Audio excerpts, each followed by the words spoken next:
And Miha, as I welcome you here on stage, I want to ask you, I would say a simple question to you, but complicated for us. As a specialist in algorithms and artificial intelligence, what role do you see data analytics playing in the future of sports business? And if you can maybe share some story, success story, of course, where data-driven insights led to a significant business opportunity or decision. Hi, thank you. Yeah, I see the data analytics in sport playing bigger and bigger major role, especially first in the sports context. That means preparing for the matches and having impact to bigger results, but then obviously also in the broader sense of business. That's why we're here, right? How to engage fans via data, how to make sport more personal, see behind the scenes, how to engage fans and all that. So that kind of data analytics helps us grow the sports and make it closer to fans, and obviously that results in business having bigger opportunities to also include everything in sports. Very good. Please do tell more. Enjoy. Okay. So what we want to talk about today in this panel is a little bit of this transition, how data is kind of affecting the sports. So we see that it's changing how we play the game. Typically in the past, coaches were more like feeling the game. They, based on experience, suggested something. But now these days, data is kind of creeping into all different sports. My background is obviously in tennis. I was a player, coach, then analyst for the biggest company that does this analytics in tennis world. And now I'm having my own company doing research and analytics on various sports. And I see that you are now seeing data being major part in most sports. I'll talk a little bit about tennis, how it affects the tennis, and then obviously we'll move to other sports and we'll talk a little bit with Matjaž as well. We did a lot of analysis on tennis, and one of them is, for example, that you don't need to serve very big, but accurate serving is more important. This is also something that we see nowadays when players tend to get bigger. For example, I prepared a graph. You can see that over the years, tennis players are bigger and bigger, and serve is more important than ever. We try to slow it down with slower balls, slower courts, but the analytics don't lie. It's like, if you're not serving well, you have a lower chance. So typically, as in other sports, you need to grow big, basically also for tennis to have an advantage. And that's something that we can also see over the years. Another thing also is we analyzed how people tend to change their behavior in tennis. For example, one major change that we also incurred was patterns of serve on second serve. Typically, when we were younger, we were serving to the weaker side, which is typically backhand. But then analytics show that also you were returning with the weaker side all your career. So basically, the smartest way to play is to serve to the forehand, because that brings you more points. And some of the main players started this trend. For example, you know Federer, that was also our client, Djokovic, which is our client as well. We encourage them to serve more to the forehand, and they basically today serve more forehand second serves than backhand serves, which is something nice to see how analytics then affects the game. One other interesting story was drop shot. When Alcaraz came to scene, he was really very famous by his drop shots, which was not very popular shot. And we did the analysis, like after he introduced his different style of game with drop shots, almost 10%, we saw almost 10% increase in other players using drop shots. It's something similar to underhand serve, right? When you saw it, okay, you can win some points with that. And also here with drop shots, basically, if somebody's staying too far back, let's just, overuse drop shot. It's possible because it's winning.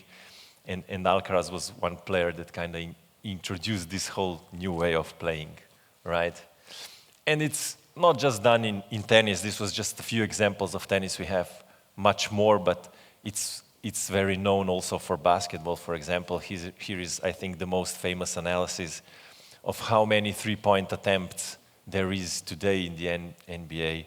And you can see it's growing every year, because basically they calculate something that is expected points scored per attack, and the data show, you need to throw as many three-pointers as possible, and you will win more matches. And that's basically why people then now practice three-pointers like more than ever, and also attempt more than ever three-point attempts. So it's across the board, and we see that it's here to stay. So we'll see how it goes. But maybe, Matjaž, let's focus a little bit on hockey, since that's definitely your field.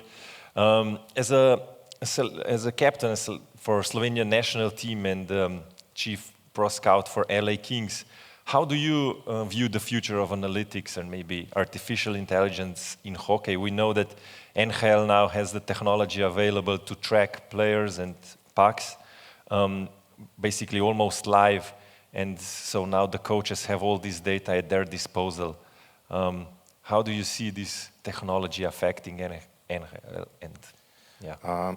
First of all, thank you for knowledge about the tennis. So now I know how to get my game on a higher level. So that's one thing. You're welcome. About technology in sport, I agree that we need it, but in same hand, from my perspective, it's definitely too much. So if we are talking hockey right now, we are using all kind of technologies as a coaches. Now I'm talking first as a coach, and then we will go to the scouting perspective. But usually, and most of all, we do this video meeting before every game. We are not doing this before the practice. The only difference is if you work with the kids with development program, then you use the cameras and doing this, you know, to improve your skills, to improve your skating, and so. But like I said, this is nowadays a little bit too much of everything. At the end of the day, if you are a player and you need to make a decision in thousands of seconds, hockey is really fast sport, and you know, besides all this technology, like I said, you know, you need to decide what you're gonna do with puck or where you're gonna go in. And this is not about the technology, it's about your skills, your vision, and feeling for the game. So we are using this technology before the games for special teams. We call these special teams. This is mostly man advantage or man disadvantage. So PK and PP are really important for the result in the hockey game. And we scout those opponents before, and some things are constantly happening. We point it and give a message to the players how to react in certain things. So this is one of the thing. And then the other thing, as a coach now, it's very popular coaching challenge. So now we have the video coach who is up in the stands with all these computers and all this stuff. We have tablets nowadays on the bench already, which is good maybe for some coaches. But if it's too much technology, again, I would say, you know, then you are looking and focus on some other thing more than on the game. So that's, you know, it's always, I would say, you need to find a balance between technology and human thing. Yeah, I think that's I would maybe say in tennis is similar. Right? We saw a lot of analysts or coaches trying to do too much too soon, because also in tennis, like if you're on the return, you maybe have a split second to know what to do, and basically you need to learn. So the muscles and everything does things basically subconscious, and you cannot think about, okay, he's standing there, I'm standing here, oh, let's put it there or whatever.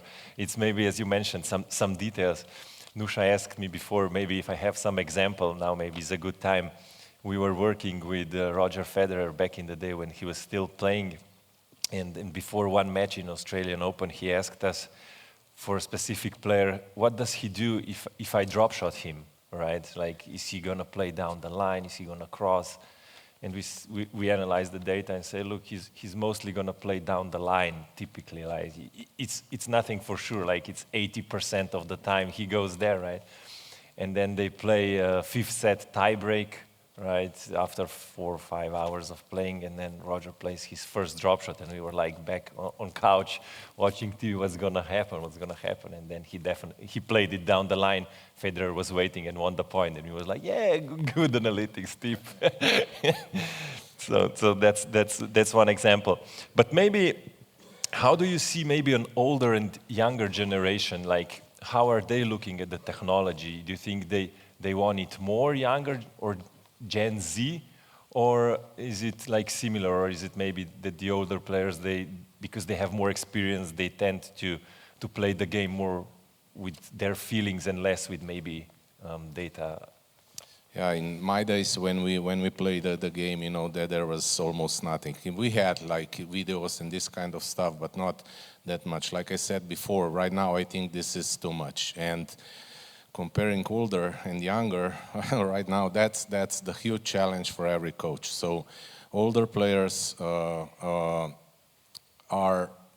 they like to have information about the opponent, about the tactic, about everything, but not too much. The younger guys, they're crazy about these iPhones, about these tablets, about everything. So some of the coaches, they prefer to take the iPhones and phones away from them right away when they walk into the locker room.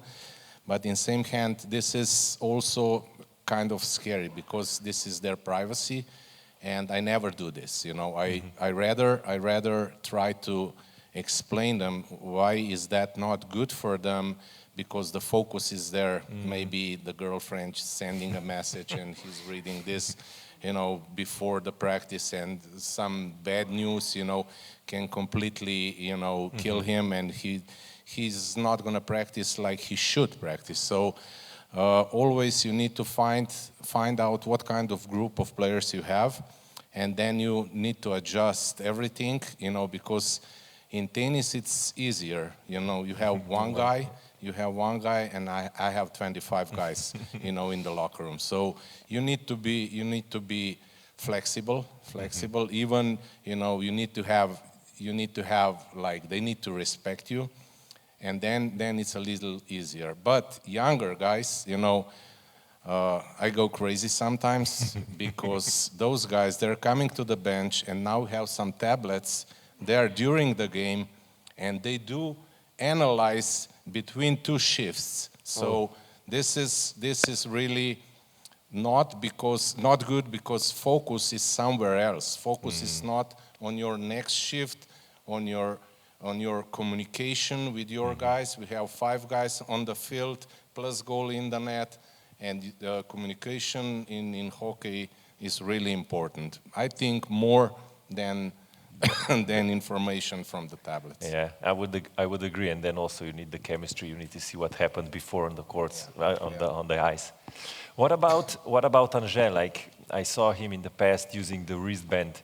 How much data or analytics is he using? If you can share. That's funny thing, because he is not the boss, you know, for the technology at the house. Ines, she's a boss, and she's got the same thing. And discussion goes by the breakfast always, who had a better rest, who's got more energy, and this. I think this is more for fun.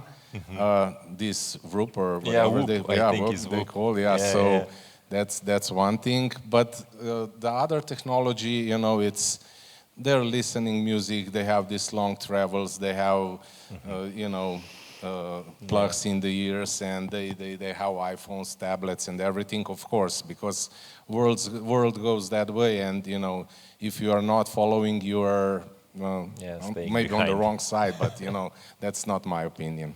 Yeah, but he's like a long time now in the NHL, so it's really great career, and yeah, congrats also to him and to you as well. Thank you. Okay, thanks for the panel. Thank you to the listeners. That's it from our side.